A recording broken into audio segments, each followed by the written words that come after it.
What's up, Yinzers, Yinzettes? Welcome back to yet another edition of Pucks and Net. We're going to give you the latest downtown breakdowns and basically everything from the past week in Penguins hockey.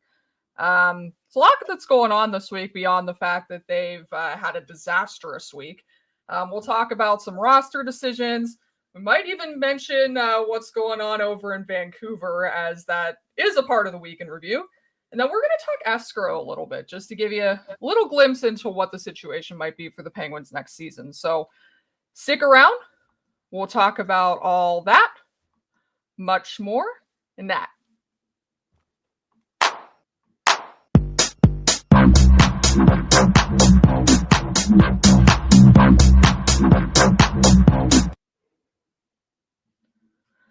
All right, folks, welcome back. Hope your last week has gone well. It is warming up a little bit in the city of Pittsburgh. If you're here, if you're elsewhere, we hope it's warming up where you are too. Welcome back, Kelsey Sermetz of the Hockey News, as you know by now. I write for the Penguins site, and I'm joined by Vegas Hockey Now's very own Hannah Kirkell. That's What's me. Hi guys. How are you all doing? Like Kelsey said, I'm Hannah Kirkell. I cover the Vegas Golden Knights for Vegas Hockey Now. Yeah. Well, I mean, we've introduced ourselves a lot already. This is episode 11. We hope you. I'm getting Crazy, old. right? Yeah, the pucks and that is getting older. It's aging. But yeah, so once again, I mean, we're not going to go through the whole spiel with where you can find us. Find us on social media. You see our names. If you can't see them, leave a comment on Spotify or on YouTube, wherever, on when we share it, whatever you want to do. Pucks and Nat, you can find us at pucks_nat_pod on X, and then at pucksnatpod, no underscores on Blue Sky. But if you're ready, Hannah, we can just jump right in because there's kind of a lot that happened this week. So we're gonna just speed right through the Penguins week in review. Because if you don't know what happened, good. You're better off. And if you do know what happened, I'm sure you don't really want to harp on it. Let's start off with Thursday's 5-1 loss at Anaheim. Just 2 days removed from maybe their best game of the season. The Penguins laid an egg against the Ducks. See what I did there? And they just were absolutely bad. It's really hard to point out anything good they did in that game other than Michael Bunting's power play goal. That was pretty big, and it looked like for just a split second that they were going to turn things around and seize momentum. But no, Penguins killer Mason McTavish, and noted third liner, according to Anaheim Ducks coach Greg Cronin, really likes to kill the Penguins. He likes to go bird hunting. Then on Saturday, the Penguins went to Climate Pledge Arena and played the Kraken, and they were somehow worse than they were in the Ducks game. It was a very uninspired effort. When I watch a hockey game, I don't want to be put to sleep. Even if it is a West Coast game, I don't want to be put to sleep. Were you put to sleep, Kelsey?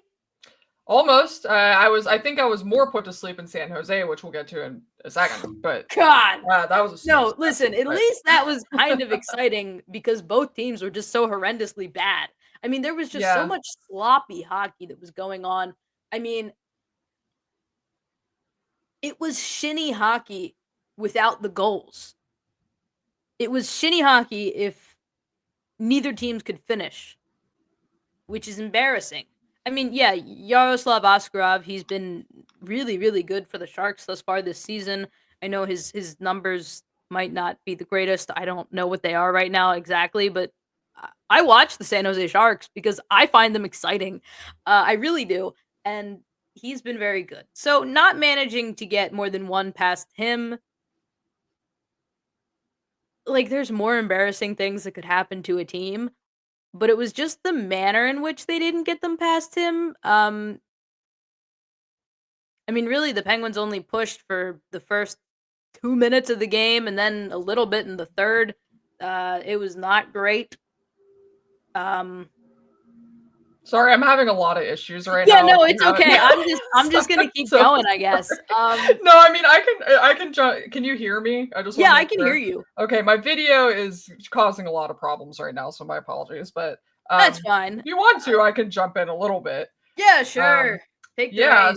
reins. You want to talk about how sloppy some of the defensive play was? Absolutely. Excellent. And Take it away. you know, I think part of the thing that's made the Penguins so frustrating, and if you talk to the players and the coach and just pretty much everybody that's involved, they'll say the same thing. They feel like they're playing pretty well, or at least well enough to win in most of these games. I don't know if I'd necessarily agree fully there, but they feel like they're playing well enough to win. The problem is they make just the worst mistakes at the worst times. I mean, pretty much every mistake they make turns into a grade A scoring chance.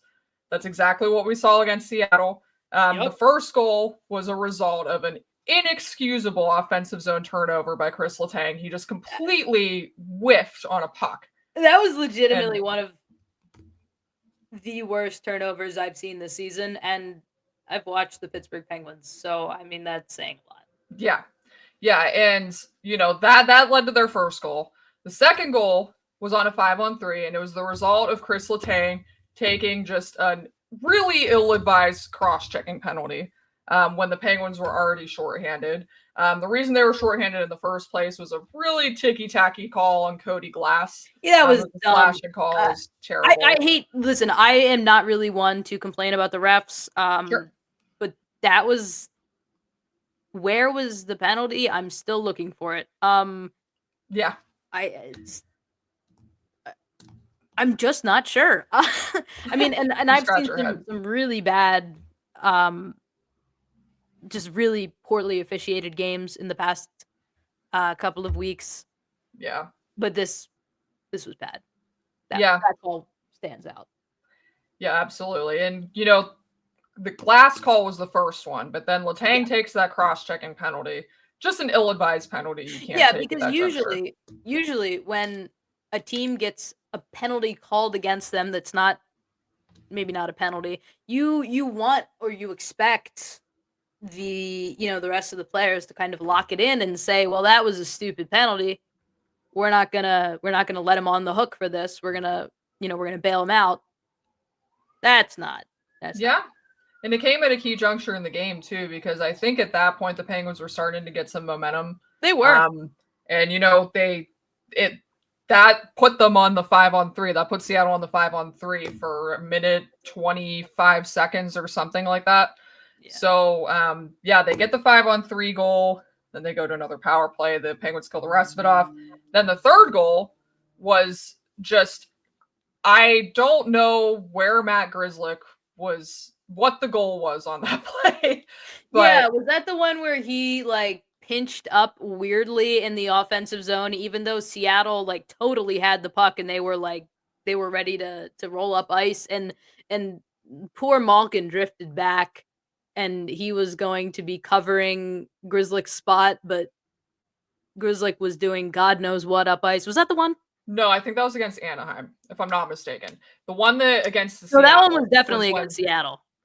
Maybe, but the one against Anaheim, or the one against Seattle, was the one where he just completely went below the goal line. He followed, I forget who it was. Oh, okay. I'm talking about the third Seattle goal. You're talking about the second, or no, that was the third one. That was Tolvanen's. Which one am I talking about then? I don't know. Honestly, the app only has 3 Seattle goals listed. I'm not really sure why they don't have the fourth one listed. Well, then let's because I've been looking for it for days. You know what? You break down that goal, and I'm going to verify myself because I do feel like I'm going crazy right now, and I don't like that. No, you might be, but or no, not you might.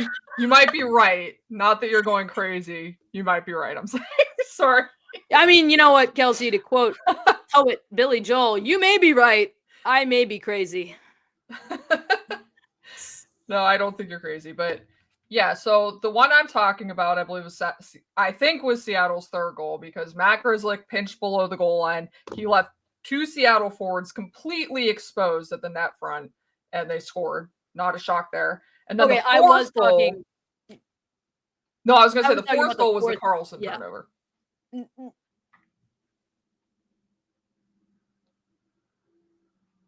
What game am I thinking about? This is gonna bug me. Was it Anaheim?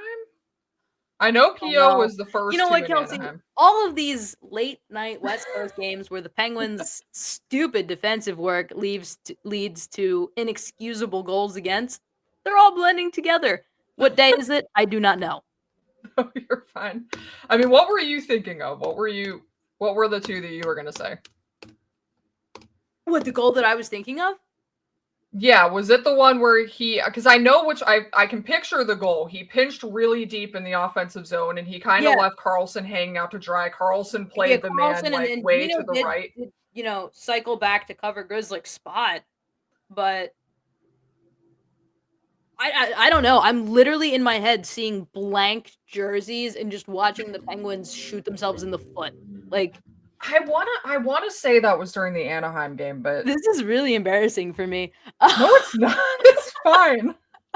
It's fine. I mean, listen, the week was terrible. The week was bad. The defensive, and then we can talk about too, like, like I said, the only reason I think the Kraken game was because I tweeted about it like right after the game. Letang made the mistake on the first two goals. Then Grizzlick made that mistake to pinch below the goal line. And then Carlson made that turnover in the neutral zone on the attempted backhand pass, whatever that was. So all four of Seattle's goals were a direct result of a Penguins defenseman doing something stupid. I mean, listen, you can say that about both San Jose goals as well. Yeah, you're right. It was the fourth Anaheim goal. It was the Frank Petrano goal. Yes. I'm so serious. In my mind, the Penguins are playing like just a blank opponent, and they're losing, obviously. I mean, that's completely valid because it's happening in every game. So it's understandable to, the song remains the same. I mean, it's meet the new team, same as the old team, whatever you want to say. I'm drowning in pop culture references, but no memory of who the Penguins played. You want to talk about the two San Jose goals? Yeah, let's. I want to specifically focus on the second one though, because I'd like to talk about the first one first. Oh, you go ahead and do the first one first. God, what a pizza! When you say pizza, there is a picture, a video, whatever of that goal or of that, Ryan Shea pass. I mean, Will Smith barely even had to pick it off. He was just like, huh? He just got the puck. And yeah, you know how that ended? He found Mikael Granlund all alone. And Granlund has scored more goals against the Penguins in 2 games this year than he did with the Penguins in 16 games or 17 games or whatever. So, yeah. Sorry, I needed to sneak that in there. No, it's understandable. Go right ahead and take the second one now. Yeah, so the second one, we were just talking about, how many defensive miscues specifically by defensemen that, have been committed in these last 3 games. Well, I would argue the one in San Jose by Marcus Pettersson was just unbelievable. Like it was terrible. He basically, Pettersson's below the goal line, right behind Nedeljkovic. Mm-hmm. He tries a breakout pass that's basically just throws it right to a high danger area. Mm-hmm. And bam, San Jose goes up 2-1. Celebrini capitalizes on that. I mean, that is just a play you cannot make in that situation. I mean, I'm going to say something. You can tell me if this is wrong. It just doesn't seem like Pettersson has been as aware of his opponents this year as he has been in previous years. That's a pass you can make against, maybe a few. You can probably try to make that pass. Don't do it against Tyler Toffoli. Tyler Toffoli knows how to forecheck. Tyler Toffoli knows how to be active on his stick. Tyler Toffoli is going to say thank you very much and give it right over to Little rookie phenom Macklin Celebrini. Yeah. It just, and the thing is, you know, sometimes against the league's best teams, even, against LA, you might expect some of these forced errors, you know what I mean? Because the team's just good. They're pressuring, whatever. But against a team like San Jose, who is the worst team in the league by points percentage, Yeah. and you could see in the first 40 minutes why that's the case. I mean, this was a slow-paced game This on was both the sides. worst. It was just a snooze fest for Yeah, 40 I felt minutes. really bad for Joe Brand because poor guy got tapped Yeah. in to step up on the radio broadcast when Josh Getzoff got sick. And I bet he never wants to do it again. He did an excellent job though. Oh, he So did. shout He out made it almost Joe Brand. watchable, Yeah. which is But the highest compliment I can give because that game was a disgrace, a stain on our beautiful sport. yeah. But Yeah. at the end of the day, the frustrating thing with this Penguins team is that, even in that San Jose game, they were not good for the first 40 minutes of the game. It was a slow-paced game. It was still 1-0 San Jose going into the third, though. And this is a team that has a hard time scoring goals. Mm-hmm. And, Sidney Crosby gets that really early goal 24 seconds into the period. The Penguins were getting some puck luck. I feel Then, so bad for the Sharks on that play. Like, they played that perfectly. They played that rush perfectly, and somehow it still ended up in their net. I don't know. Yeah. Yeah, and just a couple minutes later, Pettersson hands the game to San Jose on a platter, And I will say, too, later on in the game, the Penguins did appear to tie it. There was just over 5 minutes remaining. Michael Bunting got another puck luck goal. But Anthony Beauvillier was basically called for goaltender interference in the crease. It was called back, and Penguins lose the game. So, Sullivan wasn't happy about the goaltender interference call after I'm the sure. game. He's been on the wrong side of a few of them this year. Yeah. I gotta say, I think the right call was made there. Yeah, but even if it wasn't, the right call, I don't think the Penguins deserved to win that game. No. Quite frankly, no. I don't think they deserved that goal. I don't know. I just can't find myself. I can't find emotion inside of me to react to that call. It's just Yeah. it happened. Was it the right call? I think probably. Yeah. You could make an argument that the Penguins have unsuccessfully challenged for, more egregious happenstance. I don't know. Kelsey, I'm really tired. More, egregious circumstances where there was maybe some goaltender interference, but whatever. I mean, the right call was probably made, like you said. Yeah. And regardless, like you said, I think that had, Penguins might still lose that game even with that goal. Just the way I things were going, fully believe they would immediately lose the lead about 30 seconds later, just like they did the first. Yeah, just too many mistakes in their game right now. And, even if they feel like they're in most of these games, which they do, they're not going to win too many hockey games making those kinds of mistakes. And their blue line is just really letting them down in that sense this season. Even their most reliable blue liner in Marcus Pettersson, as you said, it just doesn't seem like he has it this year. This year, he hasn't been. Who has? I mean, legitimately, who has been their most reliable blue liner this year? I'm gonna catch a lot of heat for this, but I think Erik Karlsson has. I mean, it's not he's high event. Sure, he turns the puck over a lot, but you can rely on him to be contributing to the offense every night. I don't think most of his mistakes, like the mistake he made against Seattle on that fourth goal, I don't see that from him as much this season. No. I think in terms of surrendering grade A chances, he's actually cleaned that up a lot this year. That's just kind of yeah. So also, people on the internet love to say that he doesn't care. Are we watching the same player? Yeah. I don't know. I mean, you look at these Penguins, and they love to go out and just go through the motions and play lifeless hockey for most of the game, 45, 50 minutes. I don't agree that Erik Karlsson is someone who doesn't care and just is there. I don't know. I absolutely agree with you. We'll be And- crucified for this because, Penguins fans love Erik Karlsson. And are totally rational about and are everything. totally rational. You don't even Yeah. need to include about Erik Karlsson. You can just end it at and are totally rational. Yeah. Well, anyway, so We got really on that sidetracked. note, I'll take the blame for that. on that note, so on Saturday, prior to the Seattle game, Owen Pickering was optioned to Wilkes-Barre Scranton. Boko Mama was called up to the big league club.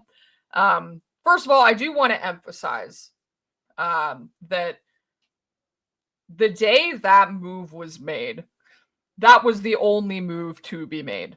I want to emphasize that because I know what was said about Owen Pickering's development. I do think it was probably the plan to send him down anyway at some point.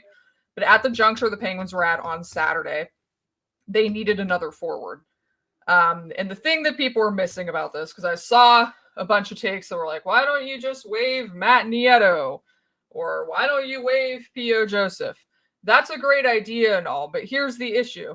If you waive a player on Saturday, the Penguins wouldn't have been able to make a roster move until Sunday. No, actually Monday, because it was a weekend. Correct. So it would have been a 48-hour waiver wire, I think. So, the Penguins needed a forward immediately on Saturday. Mm-hmm. The only option was to option Pickering, who was waiver exempt, and they could make that roster move right away, or send somebody to IR. At that point, they weren't ready to send Russ to IR. Blake Lizotte was... Malkin got injured during the Kraken game, didn't he? You are right. Yeah. Wow. So I'm doing really well today, Kelsey. No, you're good. So Russ wasn't injured enough to go on IR. They weren't going to do that. And then Lizotte was still ill. So had they not made that move that day, they would have been short of forward. So that's why that was made that day. But which probably wouldn't have made a lick of difference, but whatever. No, I'm kidding. But yeah, I'll get to it a little bit later. I'm going to talk about this a little bit later on the decision to send down Pickering. I'll kind of delve into that and, you'll see why. But anyway, so just want to clarify that. But I think obviously there's more to it. They mentioned the development part of it. They mentioned him getting top pair minutes in Wilkes-Barre. So we'll see how that shakes out. But just remember, folks, he's only 20 years old. I mean, he was playing on a bottom pairing with P.O. Joseph, and they weren't exactly lighting the world on fire. So no, I mean they were, but for not in the way that you wanted them to be. And I mean, they were setting fires. he was very much ahead of schedule when he came up. He's taken a step back, and that's totally fine because he's still ahead of schedule, and he's still going to be a good defender in this league. All signs are pointing to it. Development is important. And I mean, really, would you rather him play top pairing minutes in the AHL or bottom pairing minutes with one of Ryan Shea and P.O. Joseph?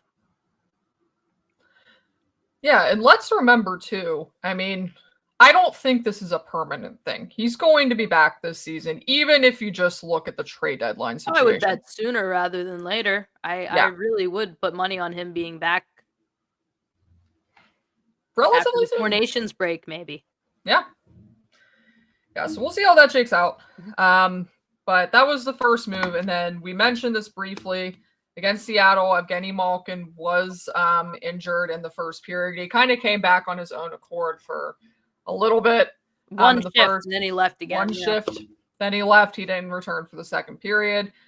On replay, didn't look great for his knee. You can't speculate anything, but they did say that he's out week to week with a lower body injury.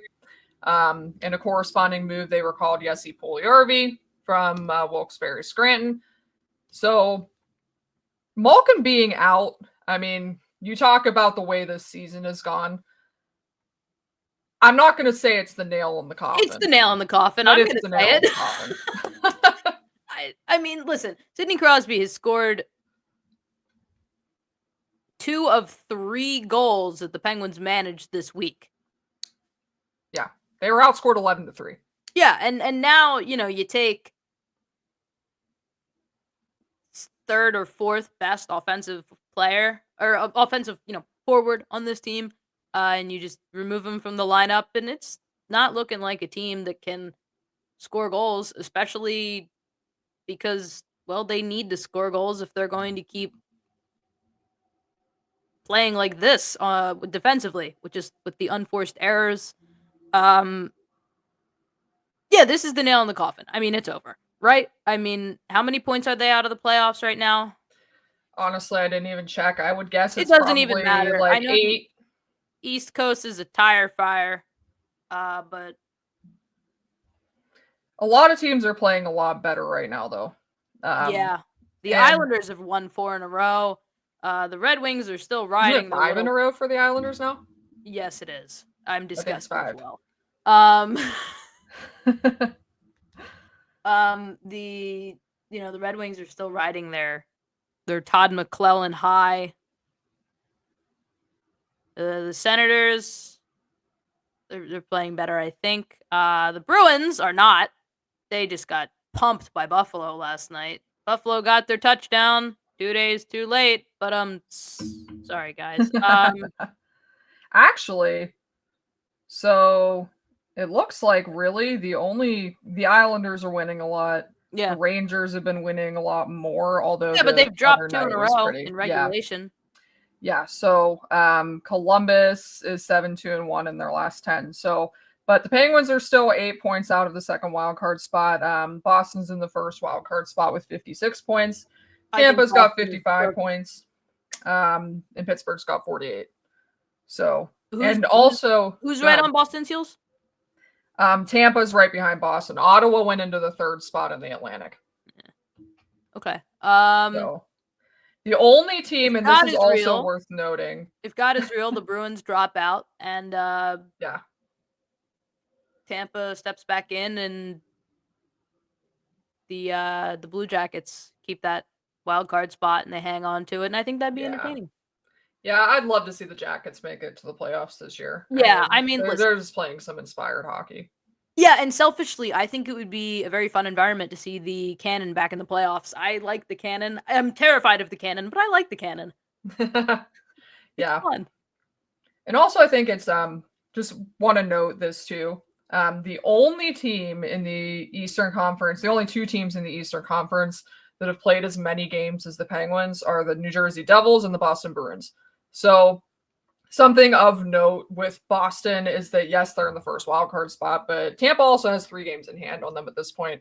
Boston's cooked. I would say that they're definitely the candidate to drop out there. I think Ottawa's a playoff team this year. I don't think they have anything. Yeah. I don't think they have any more tricks up their sleeve. They've been doing this devil magic for years of making it to the playoffs when you look at their roster on paper and you say they probably shouldn't. They've gotten the goaltending. They've had the defense, but now, well, they're not getting the goaltending, and the defense is all banged up. You got Hampus Lindholm, he's still hurt. Charlie McAvoy, Mike Sullivan's son-in-law, he's still hurt. I love that fact. That is so funny. Yeah, it's great.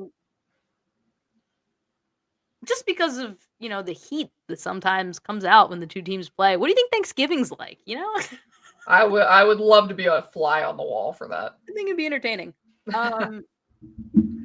I'm sure they've got other key players injured that I'm not thinking of right now.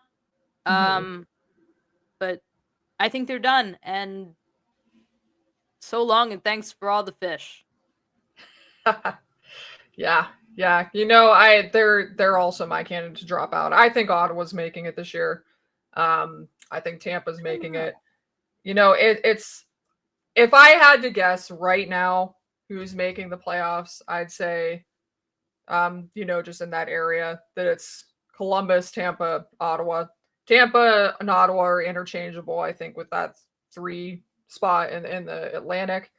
But to me, it feels like, anyway, I think the Metro's pretty set with their 3 teams. I think the top two in the Atlantic's set with Toronto and Florida, you know, in all honesty, it's gonna be a battle. For those last three spots. Not in the battle that the way that the, Western Conference playoffs are shaking out with, Calgary and well, I mean, I guess the last spot there is pretty ugly too, but yeah. The bottom of the West is atrocious. Yeah, I'd like to retract my statement. I was really just thinking about how the Oilers and the Golden Knights keep leapfrogging each other for control of the Pacific Division. That's been wildly entertaining. Yeah. I forgot that the Vancouver Canucks are still technically in contention for a playoff spot. That is a great segue, Hannah. That is. Thank you so much, Kelsey. I was really wondering on how I could work that in. You're so welcome. So, if you've been at all in tune with the hockey Twitterverse, with anything in hockey circles, everybody knows that there is a beef with JT Miller and Elias Pettersson. And if you don't know, sit down, pause, make some popcorn. It's good. Yeah, there's some good stuff here. So, first of all, just to kind of this is something that's been going on for a while. This isn't like a new thing. I know there's some people that are saying, "Oh, apparently it's been for years." Like, this is not. When did the first reports hit the timeline or the? I'm gonna say probably almost 2 months ago at this point. Maybe it's been a while. Like, because I think there was what did I see this morning? There was that incident in like November, I want to say, maybe early December, where during practice, Elias Pettersson kind of like slashed JT Miller's stick. JT Miller cross-checked Pettersson. Yeah, that was earlier in the season. That was,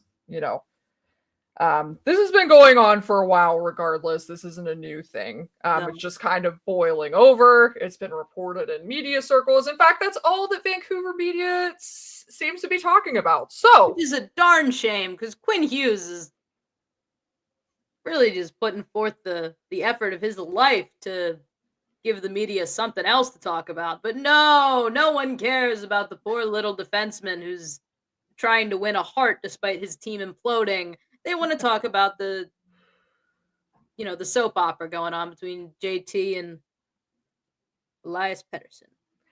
Yeah, it is quite a shame that Quinn Hughes has kind of become the sideshow over there. Pour one out because he's having an unbelievable. Did you see that pass he made the other night? Yes, I did. Like under Ryan Suter's pads while he was sliding. Did. Unbelievable. He's an unbelievable player, folks. Just unbelievable. But unfortunately, he's become a sideshow, and it got exacerbated yesterday because former Penguins GM Jim Rutherford. Now, if you have followed Penguins hockey, if you have followed Jim Rutherford for his tenure as an NHL GM, he's a candid guy. Like, he just speaks his mind sometimes. He speaks off the cuff.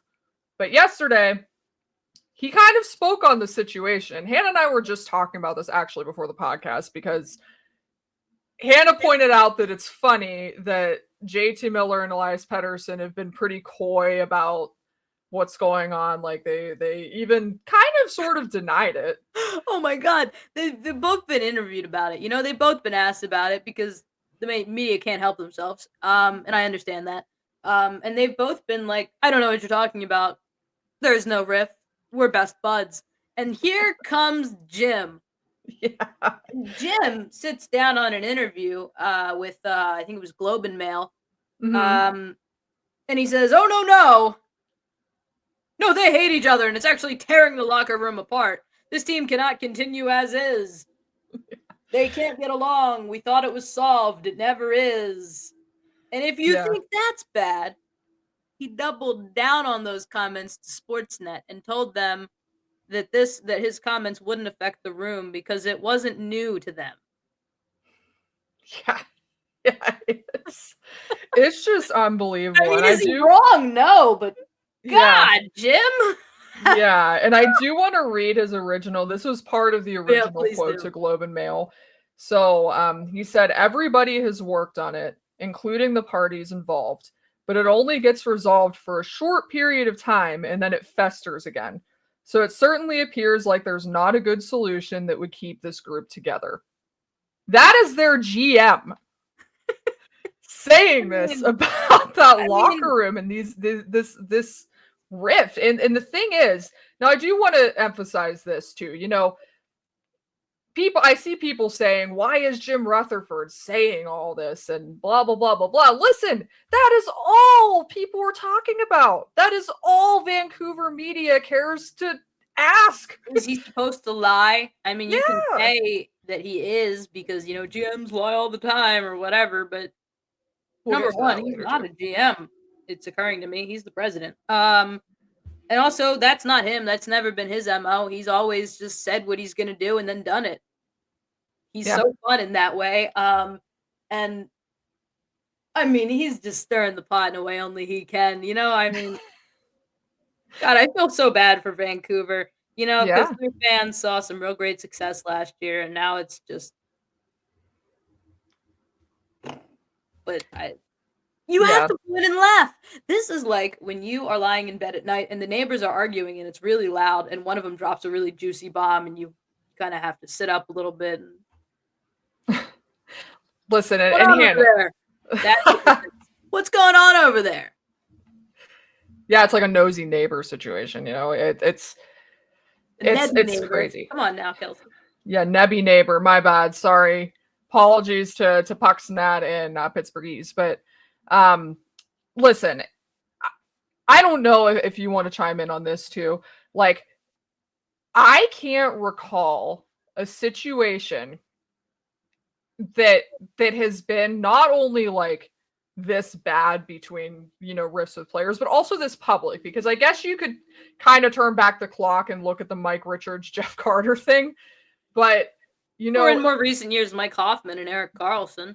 Yeah. So, I mean, there's a couple things that you can kind of like point to, but I think the difference in this situation, like you said, Vancouver was a top Western team last season. I mean, this was a team that, I would argue that they were still playing a little bit above what they actually are last season. Yes. But you still look at this roster and you look at where this team is. This was still a team that was kind of on the rise. And we're seeing... Or they should have been, at least. Yeah. And we're seeing a rift between two players, not just two players, like two members of their leadership group. At that. They're two best forwards, according to Jim Rutherford in that interview. That's what he called them. He said these are, for sure, our two best forwards. Yeah. And you're seeing it completely tear this organization apart. Like this is forcing them to retool. This is a really interesting situation. I actually asked my boss about this a couple days ago, Dan, if there had ever been a situation like this before, but that was before, Jim Rutherford went on air and said, not only is this beef real, it's worse than you all know. It's tearing my room apart. Trade them, please, or whatever he said. I mean, there's been situations like this with the rumors and the trade before, but there's never been this is interesting, isn't it? I mean, it's just I don't feel like it's ever been this public. No. And especially not since a GM. Yeah, listen, even if there was a public, even if there has been a situation before where there was public, I challenge you to find me a time where the general manager went on gave an interview and said, not only is it bad, it's worse. And if you can, I would actually love to know about that, because hockey is in fact a soap opera. And I'm really watching it. I keep mistakenly saying GM, but I mean president. Yeah. Sorry, it's the GM thing. My mind calls him GM JR. That's all I know. Yeah, exactly. That's exactly what I was thinking too. Is just GM JR from the Penguins, but no. That's our bad. We're not uninformed. We're just tired. Yeah, we're tired and also just intrigued by what's happening. And Kelsey, that reminds me. Be prepared to be more tired because puck drop tonight is 9:52 p.m. Eastern Standard Time. Crazy that they put 9:30 on the schedule, but Well, it is 9:30, but I'm guessing there's some sort of ceremony or something. yeah, Maybe it's in. probably. But Oh no! It's a TNT game, Kelsey. That's what it is. It's a TNT game, so they always plan for them to go late. That's what it is. Yeah. That's my bad. Thank you for reminding me too, because I was getting ready to yell at Sportsnet again. But anyway. Well, we'll still probably have to do that because TNT is going to be blacked out. Yeah. Well, in any case, just a crazy situation in Vancouver. And obviously this is something to monitor, even as a Pens fan too, because this is really affecting the trade market. I know, the trade floodgates were open, which we haven't even talked about that either. We didn't talk about the Rantanen trade. There's been so much that's happened this week. Because, listen, everything is taking the sidecar to whatever the hell is going on in Vancouver. Yeah, and nothing else matters. Nothing else matters. Correct. And I'll probably bring up the Rantanen trade a little bit at the end here, but no, we can talk about it really quickly. That was a really big trade. Kelsey, one of the biggest of the cap era. Have you ever had to try to cover a hockey game while a blockbuster swept through the league and you were glued to your phone trying to figure out what the blazes was happening? Because I mean, those tweets were cryptic. You remember how it started? It sounds like Taylor Hall is going to Carolina. Oh my god! Like that was the first bit of information leaked. Taylor Hall is going to Carolina. Listen, no offense to Taylor Hall. What? This is like the biggest trade since Joe Thornton. I mean, you can argue that the Eichel one was pretty big too. Obviously, I'm going to say that, but I'd argue since Marian Hossa personally, but continue. Sure. I was just, I mean, they played the next day. That was crazy. They all played the next day. And you know who allowed all of them to record? I was gonna great points. The New York Rangers. Let's all point and laugh. They're still doing things. I was hoping you'd bring that up. Yeah, I was kvetching about trying to focus on a hockey game that was. I mean, it was a good game, but it wasn't Mikko Rantanen getting traded. Yeah. Surprisingly, mid-season. Just a crazy trade. And, I think Natchez is going to be a really good fit in Colorado. He already seems to. He's fast. Yeah. He can keep up with Nate McKinnon.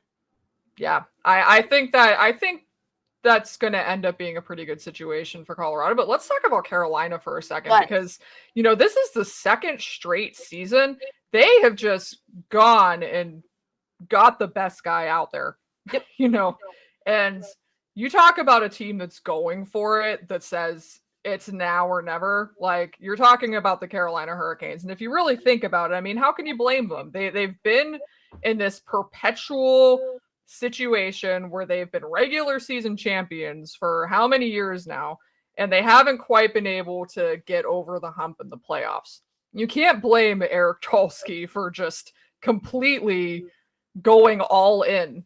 And also, too, I mean, if you look at these moves, I know obviously he gives up Natchez in this one, which is a pretty big deal. I'd even argue that Jack Drury was, those are two pretty good pieces. I like Jack Drury. I think I'm going to just cut in and slander. There was some shade really quick. I think every player gets better offensively when they leave a Rod Brind'Amour system.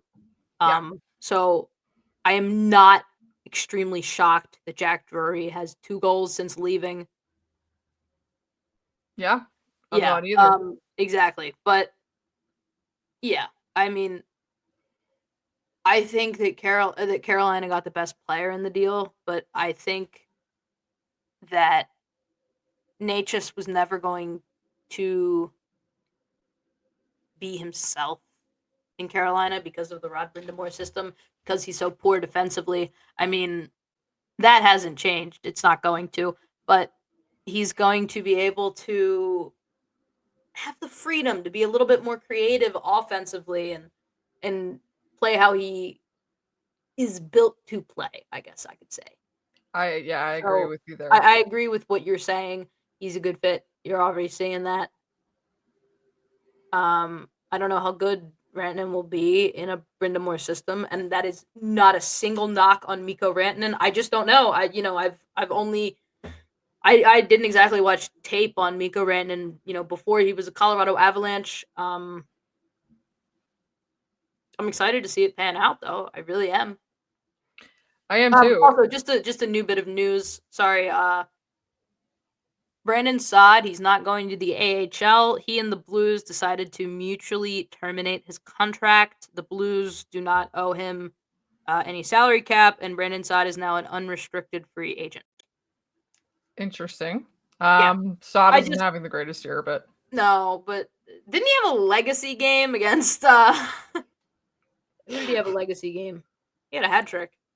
I know Doesn't what matter. you're talking about, but the news just keeps on newsing. Yeah, that's why, we always say we're not going to run long. We're probably going to end up running along again this week because there's just so much to talk about. It's been exciting. We haven't even gotten to the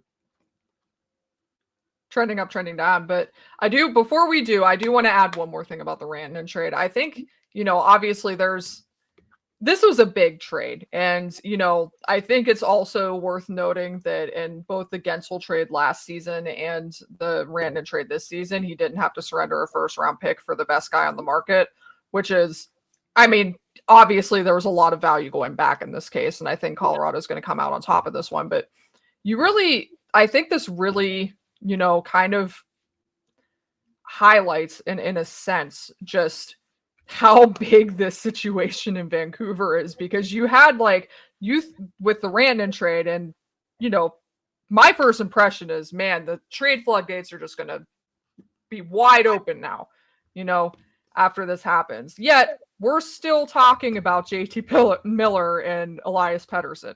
And I still don't think there's going to be much movement on the market until one of those guys are dealt. Yeah, that's just how big that situation is. It's literally completely, mostly for the most part, holding up the trade market. And yeah, because they are the big fish, right? If you want to go big game hunting this year, I think you're taking a crack at JT Miller. It's arguable if that's a good decision or a bad decision. Obviously he's a 100-point player, but yeah, nobody's really going to trade for bringing it back to the Penguins, Anthony Beauvillier, if not unless they have no interest in trying to get a top 6 center. I don't know. This is a really weird year, it is. Brock Nelson is in trade rumors and has been, but Lou is standing pat and will be, even if they lose they lose out. I don't know. This is just a really weird year.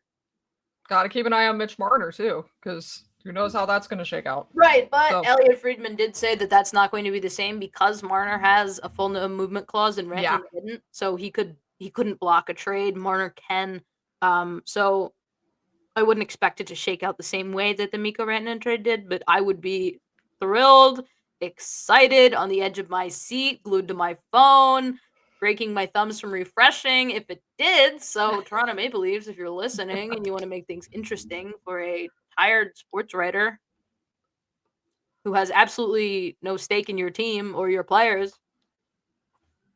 No. Well, I don't know where I was going with that. I'm really tired, Kelsey. It's all good. We can transition into the trending up, trending down, because I think your trending up player is going to connect to some of this, especially, the night of the rant and stuff. But yeah, you want to do trending down first? Hey, we can switch it up. Yeah, we can segue that better. Sure.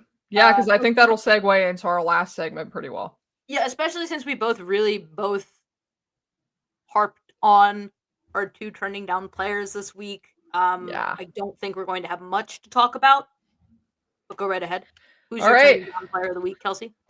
My trending down player of the week is P.O. Joseph. Ow! Listen, yes, he didn't play the last 2 games, but there's a reason for that. I'm going to be frank here. I can go into statistics. I can go into, advanced metrics, I can do all that. But I'm not even going to do all that because here's the thing. You don't have to. Yeah, the first 2 goals against the Anaheim Ducks, the first 2 goals against, that was P.O. Joseph. That was P.O. Joseph. And, you know, he hasn't played since. He hasn't played since then. The Penguins weren't particularly happy with him after that game, and he was on the ice for 3 goals again, so it wasn't just those first 2. I don't think he was particularly consequential in the third one, but no, that was just the puck a rough game. Weird bounce. Yeah, I don't. Yeah, that you. There's nothing you can do about that one. But he was still on the ice. I mean, yeah. Whatever. But in any case, I think what we're seeing here is regression back to what we saw from Joseph for a lot of last season. You know, the first couple games he was here, I think he played pretty well. And it is worth noting that he's playing on his offside. The Penguins only have 2 right defensemen on their roster. Jack St. Ivany just came back from injury a few games ago. He's playing in Wilkes-Barre still, but really, I mean, he's their only other option at right defense. Because every other defenseman on their roster is a left defenseman. Ryan Shea is also a left defenseman who plays the offside, and has been since Joseph's been out of the lineup. But the fact of the matter is, I understand why the Joseph trade was made when it was. You know, they essentially got him for free. They needed a defenseman at the time because the injuries on their blue line were piling up like crazy. It was a guy who was familiar with the system that wouldn't need that adjustment period, et cetera, et cetera. I think the first couple games he was mostly fine. But beyond that, I would argue that he's been worse than Ryan Graves this season. Yep. I would argue even to an extent that he's been worse than Ryan Shea. And the thing is, when you look at, you know, the situation with Pickering, I completely understand why the move was made when it was. But if you're looking at like a bigger picture, I guess in my opinion, and I do understand your point of, you know, him getting top pair minutes in Wilkes-Barre versus bottom pair minutes in Pittsburgh, and the fact that the trade deadline's coming up, we're probably going to see him again soon. I don't see any reason for P.O. Joseph to be on this roster instead of Owen Pickering. I say that because they're sitting P.O. Joseph right now, and they're playing Ryan Shea and Ryan Graves. Yeah, I'd rather have Owen Pickering playing that left side on that bottom pairing than any of those 3. I'd rather have Owen Pickering playing the right side. Yeah, and I mean, he did play the offside a couple times this season. So, you know, you hope that move, I know that they said there's development, yada, yada, yada. You hope that it's not super long term. I do understand that their forward situation's a little murky right now because there's an illness. Blake Lizotte missed the last 3 games. They have to have an extra forward, but they'll be home soon. Yeah. So the situation might develop. I wouldn't be shocked if it did. Yeah. Just really quickly, I'd like to go in really deep on that second goal that he was on for, the one where Killorn basically scooted around him like he was a traffic cone, a stationary traffic cone. That was... Listen, no offense to Alex Killorn, but it's 2025. If you're getting burnt and blown, and you know, if you're getting burnt by Alex Killorn is blowing past you with little to no effort, that's not great. That's trending down. Yeah. It's and I think it's problematic too, just from the eye test. Like, first of all, he's weak on pucks. I think that's the main... in front of the net. I mean, he literally fell down in front of the net on the first McTavish goal. Like, he's literally weak in front of the net. Yes. And, you know, I also don't think... I mean, I think there's a lot of reasons for... The penalty kill's been a little bit better recently. I think the only 2 power play goals they've given up in the last several games have been those 5-on-3 goals. If I'm not mistaken. Put that on the penalty kill, though. I mean, it's 5-on-3. No, and that's what I was saying. I was going to say, I think the penalty kill's been a little bit better recently, but I mean, this may be a coincidence, it might not be, but I feel like the penalty kill trending down coincides with P.O. Joseph coming back to this roster and getting penalty kill minutes. And he's on the ice for a lot of penalty kill goals against too. So I just don't see the value in having him on the roster over Pickering once everything shakes out. That's why he's trending down. He's just not playing very well for the Penguins. Hannah, who's your player who's trending down? I think you all know who it's going to be. It's Chris Letang. Ow! I really did debate throwing Drew O'Connor up here just for giggles, for old time's sake, for fun, to, rejuvenate my tired soul. But, I mean, I really can't.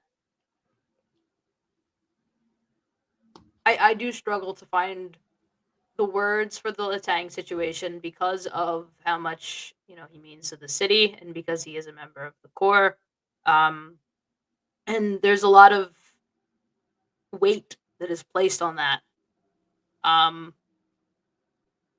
of this is. I do feel the need to put out a Notes app apology before doing this, but he's not playing well. I'm allowed to say that, right? If he's not playing well, I'm allowed to say that.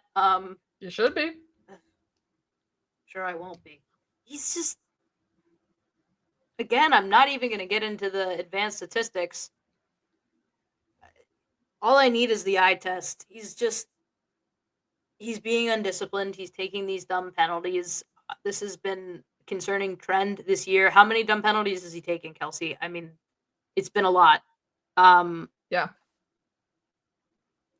What was the one? What game was that where he took the late penalty? Oh, I was literally just thinking about that. Washington, I think. Okay, yeah. Yep, that was Washington. Yep. Yeah, to essentially put the game out of reach. I mean, you look at the penalties, he did not put Yoel Blomqvist in a good spot when he sent him up against the 5-on-3. I don't know. Between that and the turnovers that have become increasingly common, and I mean, you point to that Marcus Pettersson turnover. Maybe he wasn't strong enough. Letang wasn't strong enough when he tried to rim it in, rim it around and get it out. I don't know. You watch him play, he hasn't been very good. That's all I'm going to say for fear of facing repercussions. No, I mean, I agree with you, and I'm going to take a lot of heat for this, I'm sure, too, but I think Letang, this is the first season. I don't think there's been very much good coming from Chris Letang.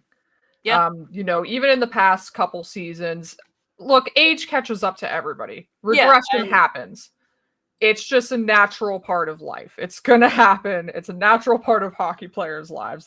He's 38 years old. He's going to be 39. Or no, he's going to be 38. I'm sorry. Listen, it happens. But I think even the last couple seasons, there have been some inconsistencies at least. We saw stretches where he was playing very well. Stretches where it seems, he's found his game again. I'm not seeing that much this year. I think it's been a pretty consistent down this season. I think at this juncture, it's definitely not a stretch to say, and I would feel like it's incorrect to say otherwise. Erik Karlsson is this team's best defenseman. I'm not going to argue with that. Nope. I'm not going to agree with it outwardly because I'm already not going to be very popular. But no, I mean, listen, to add on to your point, Kelsey, even when he's not bad, he's not good. He's just kind of there. And I mean, he's had a couple good games, but not consistently. And he hasn't been able to string them together. And then that's just how it's been this year. And I know we're doing, trending up, trending down week, but yeah. This is a season trend, I think. Yeah. For sure. But want to do trending down or trending up? I'm sorry. Oh yeah, let's switch to a more positive note. Kelsey, who's trending up? I'm not used to this. I know, it's strange. We're ending on a positive note. Weird. So, yeah, my trending up player is Philip Tomasino.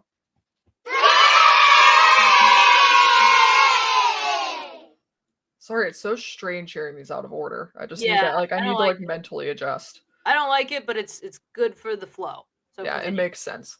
So again, I'm not going to spend much time on this, but you look at Philip Tomasino's production. There's no secret it hasn't exactly been there since that initial high off of getting traded to Pittsburgh. And when the Penguins were riding the high of just the changes and they went on that nice streak, Tomasino was a part of that. But what I will say now, he does have 3 points in his last 7 games. And it has been 7 games since he scored a goal. But I think we're starting to see a lot more from Tomasino, and we're starting to see the Tomasino that the Penguins got after the deadline. With Evgeny Malkin out, before Evgeny Malkin was out, I still would have liked to see him get a little bit more time with 71. But I mean, that third line of him, Hayes, and I think it was O'Connor the other day, but it's been kind of varying on that left wing. I think before, I want to say it was Gene or Beauvillier before Gino was hurt. So, um, you know, I like the chemistry of that third line with Kevin Hayes, Phil Tomasino.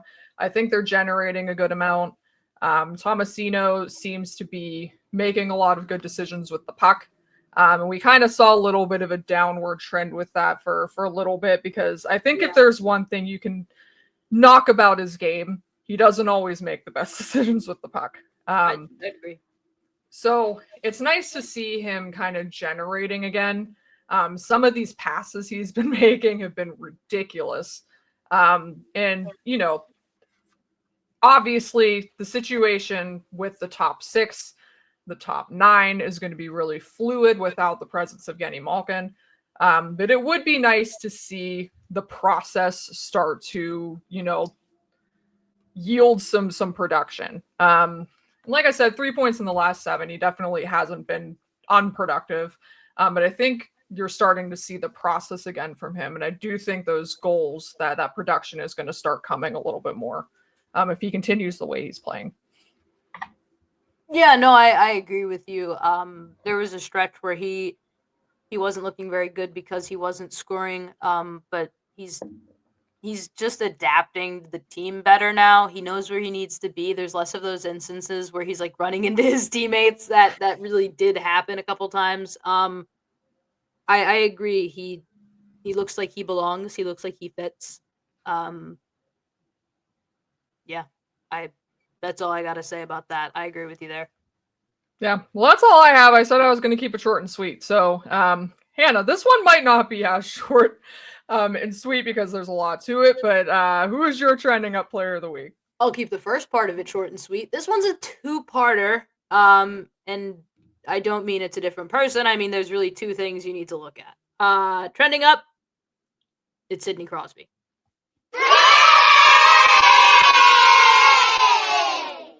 Like I said, I'm going to keep the first part short and sweet. He has scored the only 2 Penguins goals in the past 2 games. Even if, the San Jose goal was a little bit fluky, you couldn't say that he wasn't trying to score.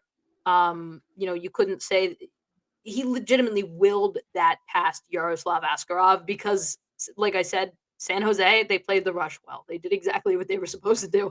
And pure will and desperation and perhaps the power of friendship. I don't know. The puck went in the net. That was all Sid.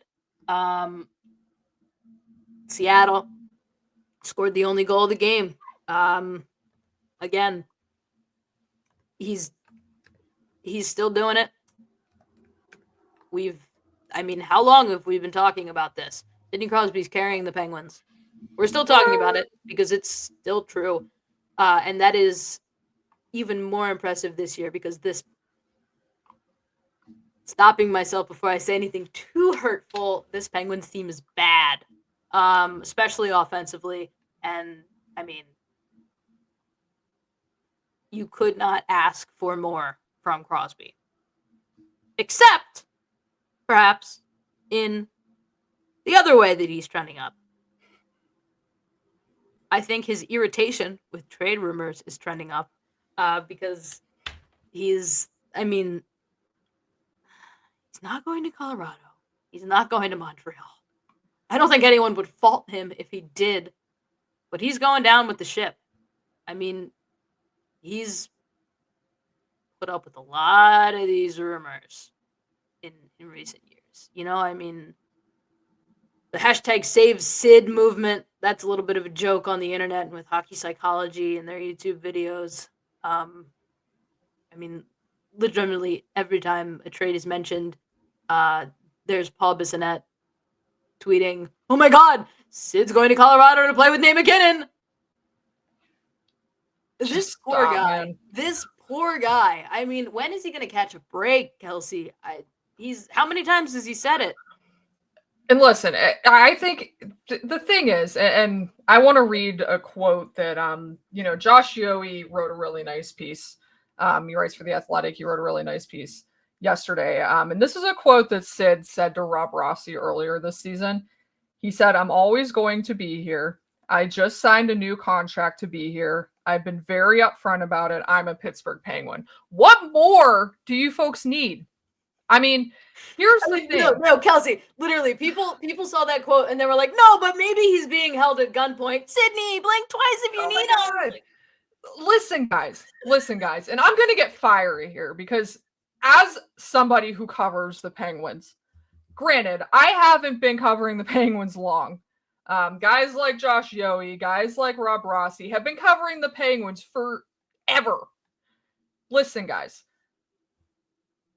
If Crosby wanted to leave Pittsburgh, he would leave Pittsburgh. Gone. And he wouldn't be saying stuff like this. He's not saying stuff like this as a cover. He's not saying stuff like this to get people off his back. He is in a sense, but Sidney Crosby is not built like other athletes. All right. He has won 3 Stanley Cups with Pittsburgh already. And I'm not saying you can't blame him if he wanted to go chase one more cup. Mm-hmm. But the fact of the matter is, Josh Yohe put this perfectly. All that matters is what Sidney Crosby wants. Mm-hmm. Nobody ever wants to, talk about what Sidney Crosby wants. It's always about what Sidney Crosby should do. It's always about what Sidney Crosby should do for the rest of his career, whether he should stay in Pittsburgh to see through a rebuild, whether he should go chase a championship with his buddy Nate over in Colorado. Guys, Sidney Crosby has made it very clear what he wants to do.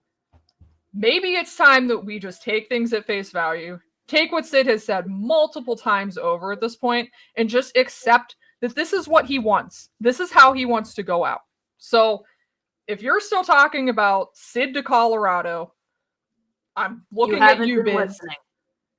It's not even that you haven't been listening. I think that's part of it, but it's also you're just trying to spin a narrative, a fantasy of something that you want to happen. Yeah. This is real life. Sidney Crosby is a real human being. He's doing what he wants to do. This is what he wants. Just accept that, move on, let the guy go out the way he wants to. That was fiery, Kelsey. Go ahead. I'm not going to get that fiery. I don't really care. I agree with what you said. Just let him do what he wants. I don't really care beyond that. I imagine from the human element, it really sucks to be brought up in trade talks that you've never wanted to be a part of. That's all I'm adding. Sorry, I was like yelling into the microphone there. No. I can't blame you.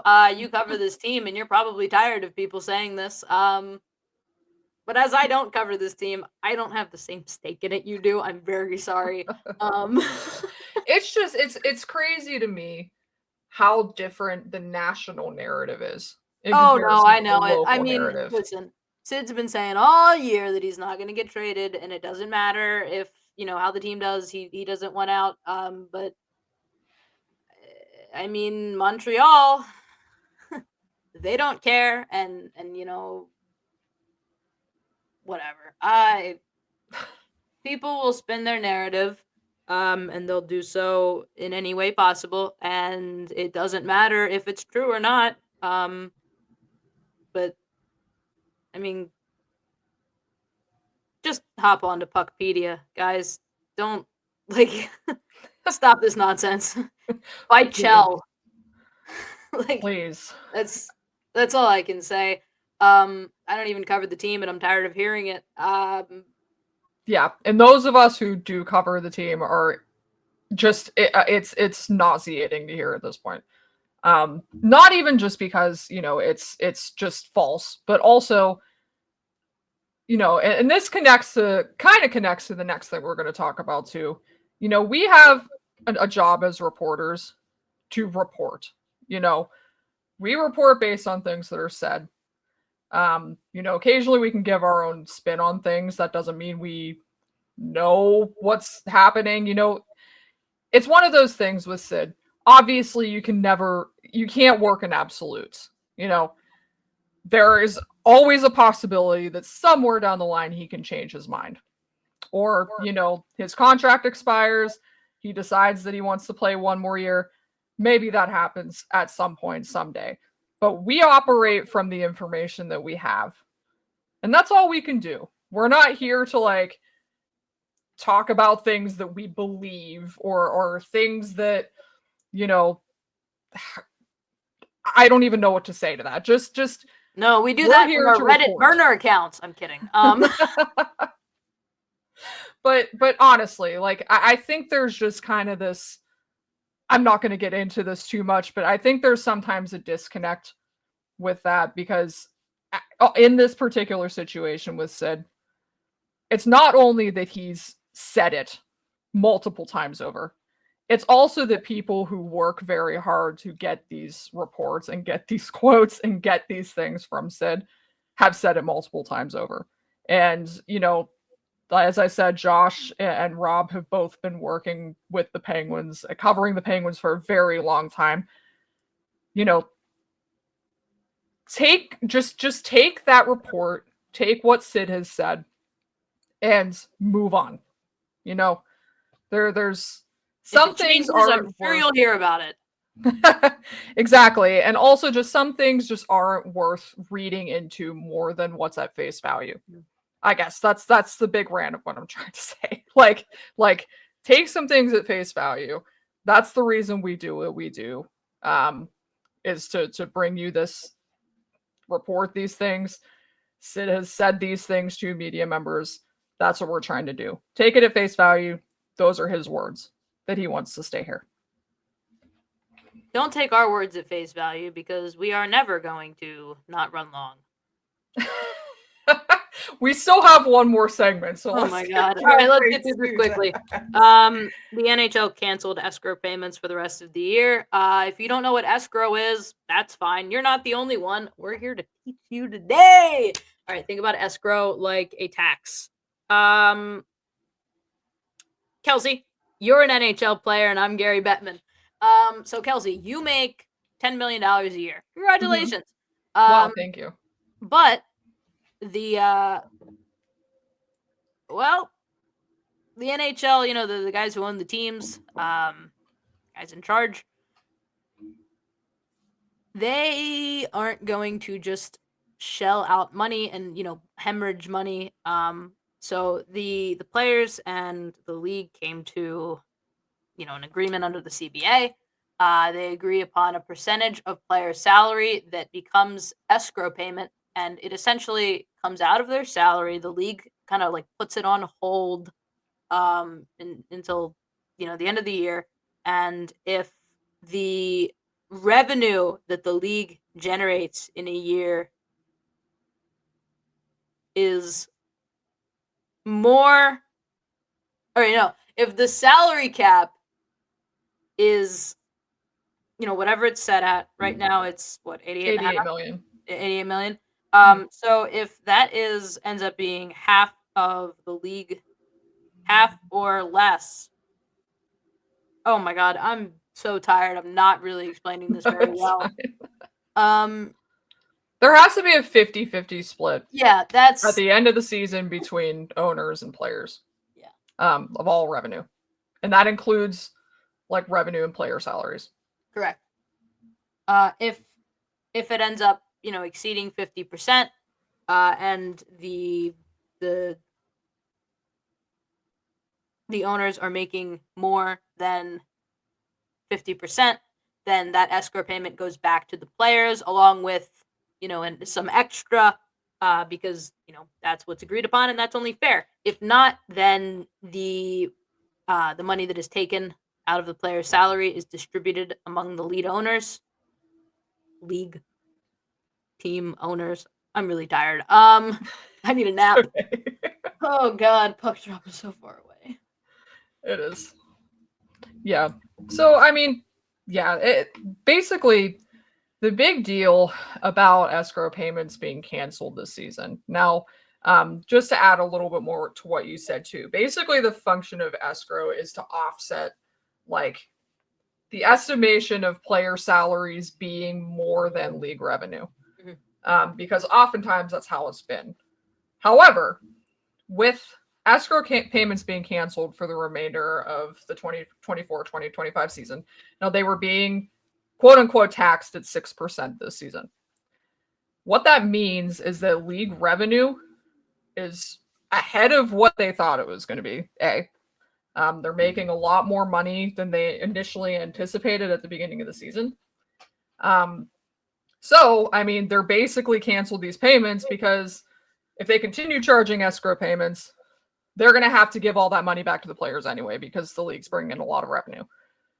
So, what this means basically for next season, if the league is bringing in more revenue than they anticipated, we've already heard whispers of the salary cap going up to 92 to 93 million next season. Now, some estimates are as high as 97 million next season. Yes, ma'am. And that would be a $9 million increase on the cap from this season. That'd be pretty big. Yes. Now, why is that a big deal? Well, on the surface, there's a lot of reasons it's a big deal. But let's just play with that high number, that 97 million, just for a second here. Let's. So, first of all, just in a general league sense, it gives teams more cap flexibility. Mhm.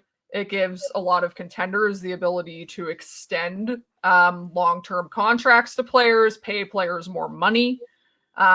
It kind of opens the door for the free agent market to go a little crazy because, with the league revenue going up, player salaries are going to go up. So I'm sure Hannah would love to talk about Vegas's situation too. But in terms of, maybe not today. No, not really.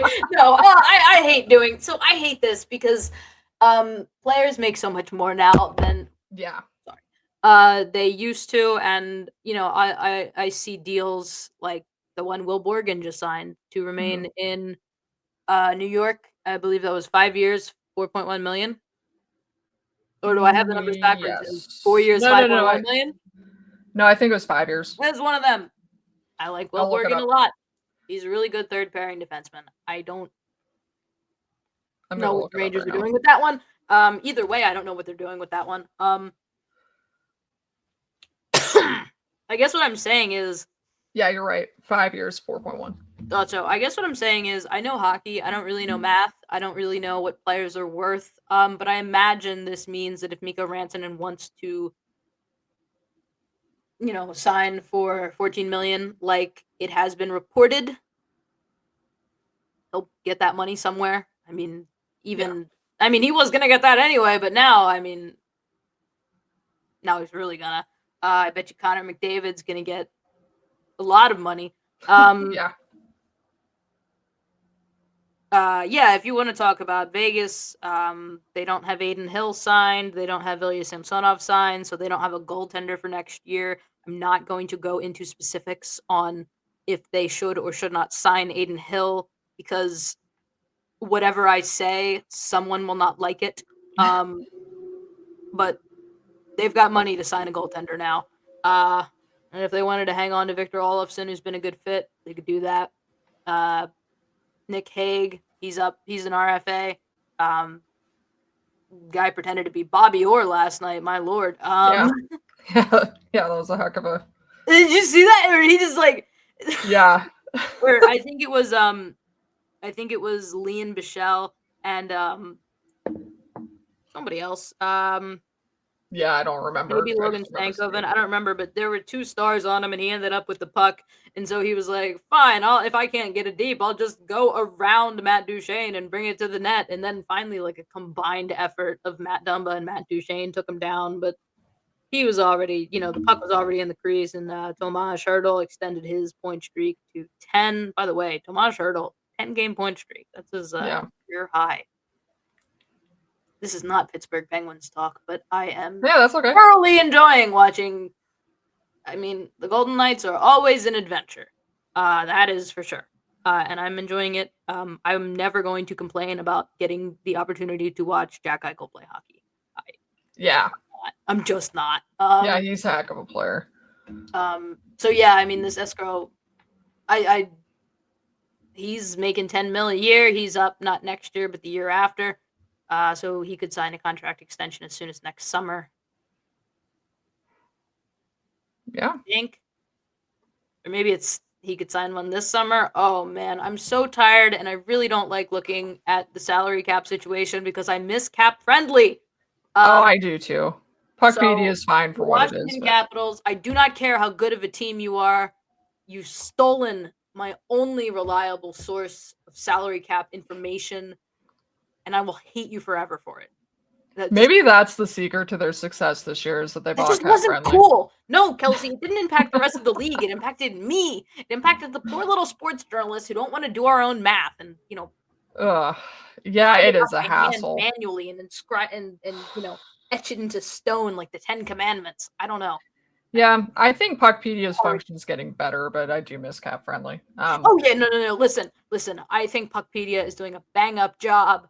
But I mean, Cap Friendly. Pour one out for Cap Friendly. R.I.P. Forever. Yeah. Well, I do want to take a second to talk about the Penguins too, because obviously we're operating all in hypotheticals, and the Penguin situation is what it is this season. I mean, you can pretty much throw a towel on this season. I would be very surprised to see them claw their way back in this season like they did last season. I don't want to see them in the postseason this year. I'm so sorry. Am I allowed to say that? There are just it's rough. I feel bad saying that because Sidney Crosby is still playing at this level, but man, I mean, I look at the Blue Jackets and what they're doing this year and their Cinderella run, and I look at the Ottawa Senators who are trying to exercise some demons, and the Detroit Red Wings are trying to exercise some demons. I don't know. That's all I gotta say about that. And then I look around and I see other more exciting teams. I mean, the Tampa Bay Lightning, that's a team that could do some damage in the playoffs. If the Penguins made it, they could not. I don't know. Yeah, I mean, it's looking good for Tampa because they have a lot of games in hand, but yeah, and they're a good team, even if they laid a dud last night. Yeah, but in any case, I kind of want to fast forward to next season for the Penguins because I think a lot of fans would like to do that. Yes, but there's a lot of discourse. Now, I want to open this up by saying, because your boss actually said something kind of interesting the other day, and I kind of he does that from time to time. Yeah, but this resonates kind of, I think, with the Penguins situation, because I think there are a lot of people in Pittsburgh clamoring for a full rebuild. I mean, I get that that's understandable, but even if you look at Kyle Dubas's comments last week, one of the things that stood out to me about what he said is that people want things to be binary. He said that. He said people want things to be binary. We understand that, but I mean, basically, it's not always that simple. And Dan Kangursky, her boss, put out a tweet the other day that was just kind of talking about, this disconnect with people and when they're talking about rebuilds versus retools and just what the reality of the situation is in today's league. I mean, there have been cases of successful rebuilds, full rebuilds. You look at Colorado. Yes. They got a cup First out of it. Overall pick. Kale was the 4th overall. Mikko was the 4th overall, I think, right? I think that sounds right. I can look, but yeah, I mean, you see some success stories there. I'm going to sit here and say, the Penguins were only bad for a couple years before they made the playoffs. They got a stroke of luck that I don't think anybody's going to be able to repeat because they were able to draft 3 franchise centers. They were able to draft, a top pairing defenseman who wasn't even a high draft pick. Nope. Third round. And they were able to draft a franchise goaltender all in the span of 3 years. Yeah, that's not going to happen again. It just doesn't happen. It's just not going to happen again. I mean, look at the Edmonton Oilers. How many first overall picks have they had in the past 10 years or 15 years or whatever? I mean, how many franchise goaltenders do they have? They do have 2 franchise centers. That's for sure. But I mean, yeah, and how long did it take them to get to the point where they're competing? And they haven't won a cup yet. It's just the success is a very subjective term in this league because it's difficult to win. Everybody knows this. It's difficult to win Stanley Cup championships. But if you look at some of the teams that have won Stanley Cup championships, now I'm going to kind of take the Penguins out of here because their situation's weird. I mean, I think they were different. It was different because they were trying to do a full rebuild, but they were more successful than they thought they were going to be sooner. Because they landed, so they pulled out. Yes. I think not. I do not think that rebuild would have been all that successful. No. But you look at, other teams. I mean, yeah, it might have been successful, but it wouldn't have been this successful. Yeah. Absolutely. And you look at some other teams. There are teams that have been gone full rebuild, that have been perpetually rebuilding or on the brink of competing for like a decade. I mean, you're looking at the Buffalo Sabres. You're looking at even Ottawa. I mean, I realize Ottawa's better this season, but Ottawa's been rebuilding since 2017. Detroit. You've got Chicago, who, I mean, theirs was a little bit muddy, but they've basically haven't been competitive since about 2018. Yeah, and I mean, they also won the lottery. They won the Connor Bedard lottery. Yeah. Nowhere close to a cup. No. But that was also, last year? No, yeah. I agree with you. Success is absolutely subjective. But full rebuilds are not always successful.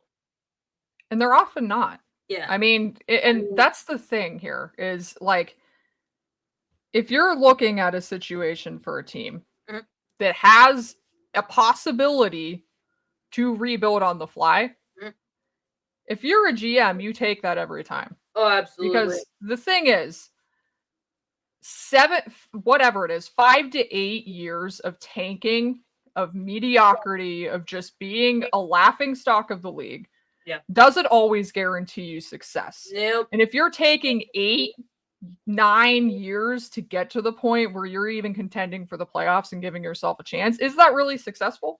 No. I mean, and you look at the Capitals, I mean, obviously their retool worked for a lot of reasons. They were managed well, they drafted well, they scouted well, they developed well, they drafted the right players, they went out and targeted the right players.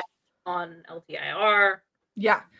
There's a lot of things that have to go right for a rebuild on the fly to work. But that's also true for a rebuild. There's so many things in both instances that have to go right for your team. Now, where I'm going with this, there's a lot of people who are very adamant about the Penguins tanking next season for Gavin McKenna. First of all, tanking for a player of that ilk doesn't even guarantee you the player. That's not how the league works. There's a lottery. Sure, it gets them a better chance, but we saw last season, the team with the best chance didn't get not last season, the season before. The team with the best chance didn't get Connor Bedard. Last season, the team with the best chance did. Yes. But that's not always the case. Yeah. So if you're tanking for a guy like McKenna and you don't end up getting McKenna, the 2026 draft is deep. I mean, in the entire first round, I'd argue. It's going to be hard for teams to miss in the first round, I think. So what I'm getting at here is with the Escrow situation, and if the cap does go up to $97 million, as some are projecting, the Penguins will have more than $30 million in cap space. Now, why this is significant is because, unlike some other teams, most other teams, a lot of other teams, whether they're younger teams on the verge or contending teams, have obligations to players on their roster that they have to either extend them to bigger dollar figures, or they have to allocate their money in a way that has to somehow be geared towards the current roster. The Penguins don't really have that. They don't have a situation or a player on their roster that they're going to be looking to extend long term for hefty dollars. I think Michael Bunting is somebody you might look to extend next season if they're really trying to contend. Dollars. But yeah, but not for hefty dollars, right? So the situation the Penguins are going to be in, they'll have a bunch of young guys because they have that crop of players in Wilkes-Barre that are doing well this season that are probably going to be pushing for roster spots. And it's cheap talent because they're not making a lot of money. They're going to be on ELCs. So it's not the end of the world. But the thing is, the Penguins don't have these financial obligations that a lot of these other teams do. So that $30 million is pretty much free cap for them to do whatever they want. And I'm not saying that they will. I'm not saying that they should. But we very well may see a situation where the Penguins actually do try to make a splash in free agency. I was thinking the complete other direction, Kelsey. Really? Yeah, I was thinking they take on a bunch of cap dumps. I mean, listen, I cannot imagine the Penguins getting much better next year. I'm not going to say the word tanking because I don't believe in it. But if I did believe in it, I think that they should. I would say that they should next year because I mean, listen, even if they get that cheap talent, there's no guarantee that it pans out immediately or at all even. And like you said, Kelsey, there's no players on this roster that are due for a big pay grade. And while to you that might say, well, you could go out for Mitch Marner, go out for Mikko Rantanen. I don't think this roster is Mikko Rantanen away from playoffs. I don't think this roster is Mitch Marner away from playoffs. I don't even think this roster is both players away from playoffs. I don't think it's good enough. I maybe a lot can change, but I don't exactly expect the Penguins to end up with the franchise superstar, Mario to Sid to Gavin McKenna or whatever. But I think if you just sit there and you say, hey, we got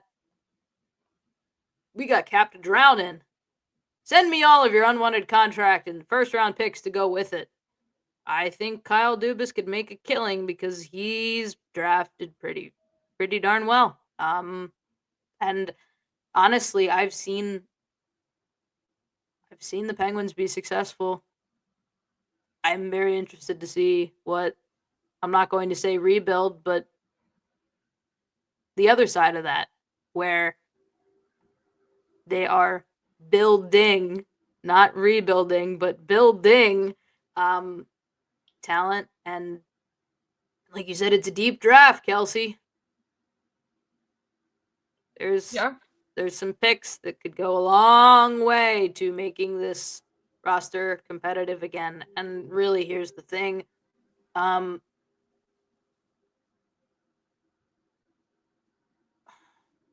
Once again, here's some sacrilege. Chris Letang isn't a top pairing defenseman anymore. Correct. Evgeny Malkin, he's still playing well. And he is still probably their third or fourth best forward on this roster. But is he a second line center at this point in his career? Or will he be next year? I mean, Sidney Crosby still has father time in a stranglehold. He's been tapping out for about 4 years now, but Sid's not letting up. No. But at the same time, I mean, do you really expect, a splash in free agency to do anything? I don't think it makes much difference at all. I think it maybe sells some tickets, but I'm not sure that if I was a big name free agent on the market, I would have any interest coming to Pittsburgh, because if I was a big name free agent, I'd want to get paid and I'd want to win a cup. Now, I know Mikko Rantanen has already won a cup, so maybe he wants to be part of a rebuild. He's been part of a rebuild. He's seen the dark days of Colorado. Does he want to do that again? I don't know. I'm not going to ask him. I can't ask him. Mitch Marner, he hasn't won a cup. I'm sure he would love to prove the haters wrong. That's not happening in Pittsburgh. Not next year, at least. I mean, I guess crazier things have happened, but I can't think of one. See, the point, I guess I disagree a little bit. And listen, I'm not saying that the Penguins are going to be world beaters next year. I still don't think that's the case. I think it's another transitional year. But I think if you're taking what Kyle Dubas has said at face value, and this, obviously, we've gone over this discourse. GMs don't always show their cards, but I think the non-binary thing speaks a lot, actually, because it's kind of what a lot of the discourse is. People want it to be an either or kind of thing. And, for a draft class as deep as the 2026 draft, I mean, you can look at that a couple ways. You can look at it your way, where you're saying, hey, draft high, you're getting an elite talent. But you could also look at it the other way, where, okay, so you're drafting mid-round, whatever, you're still getting a good pick out of that. So I guess where I kind of part ways a little bit is, I'm not saying they go after Mitch Marner or Mikko Rantanen, but even like a guy like Brock Besser or something, I'm sure he wants to win a cup. Yes, but and I'm sure he wants to go somewhere drama-free. Yeah. Which is not the Penguins right now. But here's the thing. Obviously, there's a element of players wanting to come to Pittsburgh. And let me make this very clear. Pittsburgh isn't a bona fide free agent destination anymore. The whole Sidney Crosby thing doesn't hold much water anymore, because Sidney Crosby only has a few years left in his NHL career. Guys aren't coming here to play with Sid anymore. That's probably something you can put to bed. They're not coming here for the late night food scene, that's for sure. But what I will say is, they have $30 million in cap space, but they're also going to have 14 to 18 draft picks in the 2025 draft. Gotta catch them all, Kelsey. Yeah, but can you name the last time a team has drafted 15 players in a draft? No, but I think that's a lot of opportunity to swing and miss. It is, but also, if you get a second round pick for Marcus Pettersson, if you get a third rounder for Matt Grzelcyk, the Penguins will have a first rounder, a second rounder, 4 third rounders next season. And that's not counting any of the other capital they might get off of other players. But I think those are your 3 highest value things that you'll have. So, I don't think it's out of the question that the Penguins can make a trade with a second rounder and a third rounder to get a younger player. Kyle Dubas keeps reiterating. I know this, Kelsey. But what I'm saying is, I still think you should use that salary cap space to stop digging the grave. I mean, listen.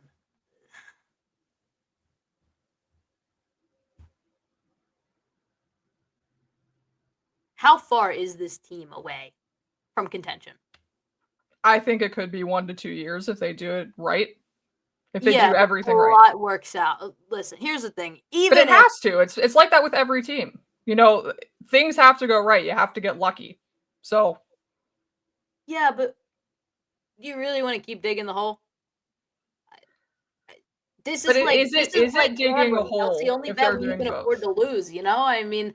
I mean, why would you even go for it again if you want to see Sidney Crosby back in the playoffs? I totally understand that, but this team is so far away from being good. I don't know. Look at the New York Rangers. They signed a premier free agent, right? They signed Artemi Panarin, but they also had a top, one of the best defensemen in the league force his way over there. Yeah, okay. If Quinn Hughes forces his way to Pittsburgh, sure. Then sign Mikko Rantanen and Brock Besser and Mitch Marner, whatever. But it's just,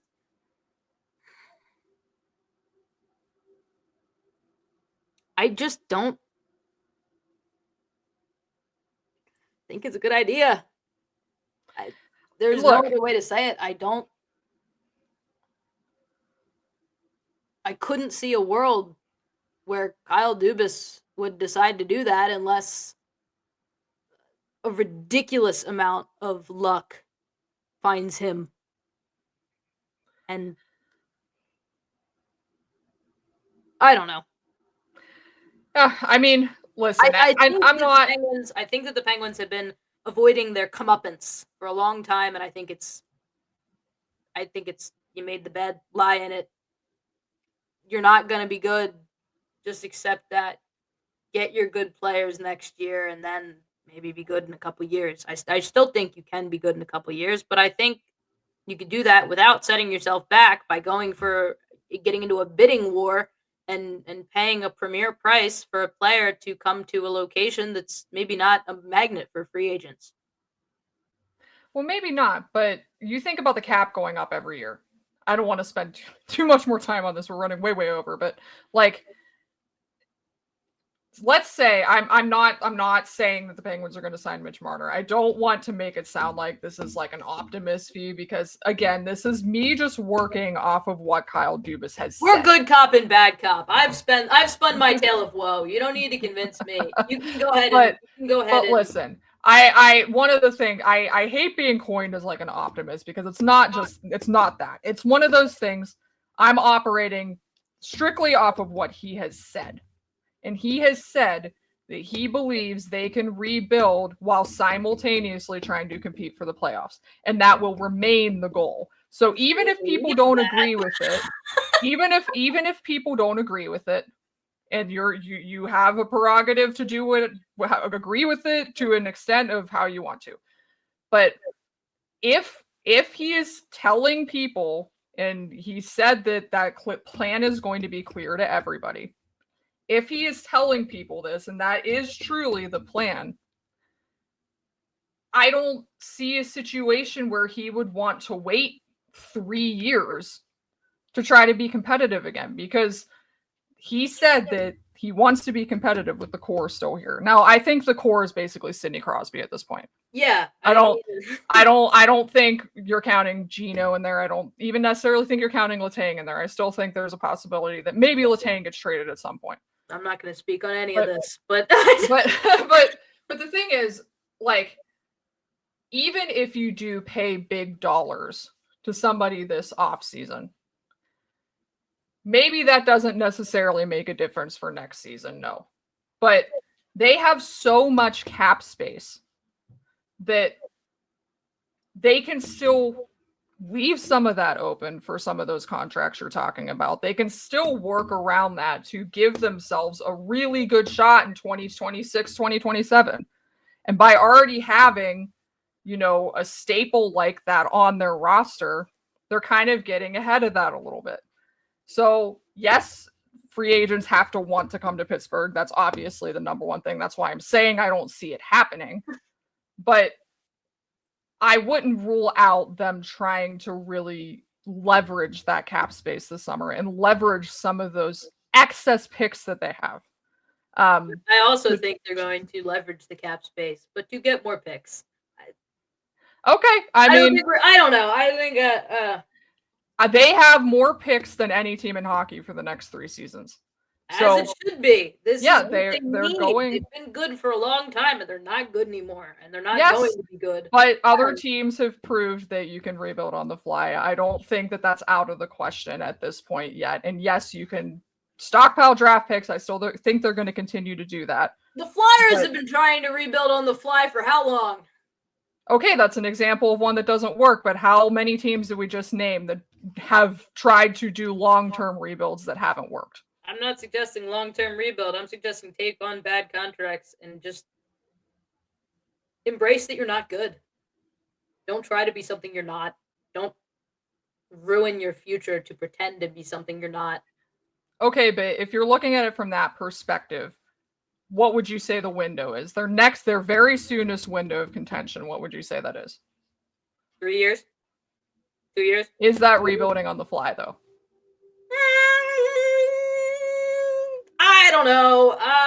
No, because if you look at how long, I don't know, Kelsey. I don't know. I think the longer they're bad, the better it is in the long run for them.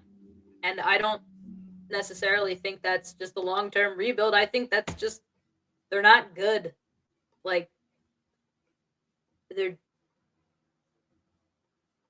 got what? 5 good players on this roster? Maybe 6. I mean, I think that depends on how you view some of the younger guys and upside there, but sure. I mean, you can say that. But they also have, depth at the goaltending position in their system, which honestly, that's a pretty big deal because that's something a lot of teams don't have. You can point to a couple of things, and eventually they are going to need to draft an elite center. I'm not saying they're not going to have to draft high. They're going to have to draft high at some point. If that's next season, it's next season. It's a good draft to do that. I'm not saying they're going to be competitive next season. My point more so is that I think this summer could be very consequential to whether or not their window is sooner and whether or not they can actually execute this rebuild on the fly that he says they're trying to, taking what he says at face value. If he went out and he just gave a bunch of 1-year contracts to as many decent to good players as he can convince to come here, because then you flip them at the deadline and you stock up for that deep draft. And I think that's really the best way to go about it. I don't think giving a long, lengthy contract to a Mitch Marner or even a Brock Besser is a good idea. Maybe if you get Brock Besser for 1 year, I mean, woo. But I'm agree to disagree. We'll just we'll just end it at that. We'll just end it at that. I think a player like that could see both. Please weigh in. Let's get hashtag Team Hannah, hashtag Team Kelsey trending on Twitter. I'm kidding, or am I? We could, but also, this breaks a record for the longest podcast we've ever had. So this is not a record we're trying to break. We are so sorry. But I do think, let's maybe explore doing this twice a week, especially with all the trade deadline news coming up, because there's just so much to talk about. And honestly, we spend a lot of time on the trade talk because the Penguins are an interesting team at the trade deadline. So, that's a word for it. The Penguins will be active at the trade deadline this season. But anyway, thanks for hanging with us. This is definitely going to probably take more than one commute today. We're so sorry. That's our bad. From the bottom of our hearts, our bad. Our bad, guys. So, just as a reminder, please follow us on socials. We gave you those at the beginning of the episode. Please hit subscribe on YouTube, Spotify. Please give us some comments. We would really appreciate the interaction. Share the heck out of this. And thank you for everybody that's been listening up to this point. We really appreciate it. So, once again, find Pucks and Nat, Pucks_Nat_pod on X and Pucks and Nat pod __ on Blue Sky. And with that, Kelsey Servetz of the Hockey News signing off. Hannah is also Vegas Hockey Now signing off. And you guys have a great week. We'll see what happens if anything else happens this week. But in the meantime, stay out of trouble and that.